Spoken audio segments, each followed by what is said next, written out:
Justin Trudeau isn't Prime Minister yet. He won't take over for another 2 weeks. When he does take the reins, one of his first orders of business could be rewriting Canada's marijuana laws.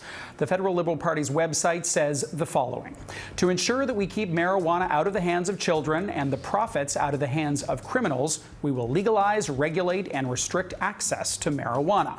Trudeau wasn't shy about discussing the matter on the campaign trail either. In Canada, being a federal country, that means the federal government can do a few things right away, which is address the criminal code provisions and legalize marijuana. But how we actually move towards selling it and controlling it will be worked out with the provinces. Canada's next Prime Minister has even admitted to smoking pot a few times in his life. I have been, in my past, a very rare user of marijuana. I think 5 or 6 times in my life that I've taken a puff.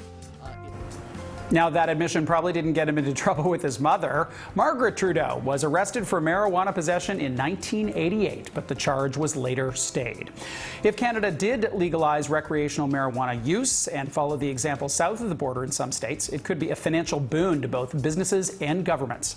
In the 3 U.S. states that allow for legal recreational marijuana sales, here's some examples. Colorado legalized it last year and brought in more than $76 million in tax revenue.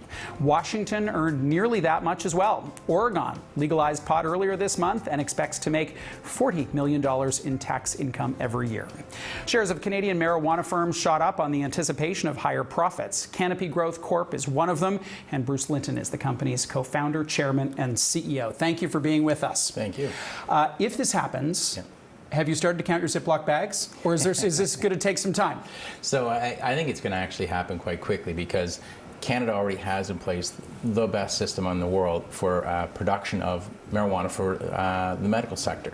So we have very large facilities which exclude criminals by a big background check and have a really secure and professional growing environment where there are no uses of pesticides or fungicides. So what's delivered is clean, it's measured, it's tested, it's controlled. And if they wanted to add another route to acquiring it, like adult recreational, we have that production platform. And so I think can happen quite quickly, because it's all about the rules, not the ability to produce. There's a certain segment of the market that is already polishing their bongs. And then there's the people for whom this is not legal. It's never been legal. It's problematic from that perspective. It's problematic from a health perspective. Mm-hmm. How do you market the product to the non-user? Yeah, so I think when you put up the tax information, that's part of what it's about. So in the geographies, like, Colorado's a small place. What do they have, 4 or 5 million people? And they're seeing that kind of tax yield. So a big part of why I think it's going to happen early is you just got elected Prime Minister. What you probably want to do is get this in place, get it going, show that there's been this terrific response in terms of the tax outcomes, and then you deploy that new tax to whatever location it's needed. And you're not seeing those taxes currently forecast in the income statement that they're looking at. So this is an upside in that basis only if they get started. We have some precedents in the U.S. and in Europe as well. What have those benchmark regions learned about how to do this well and things not to do? So probably on the medical, we're now being observed more than any other G anything country. And we've had countries and representatives come in to look at how are you implementing this. I think now all the rest of the G anything countries are looking at Canada to see how we do it. And the debate will be a bit like what you described.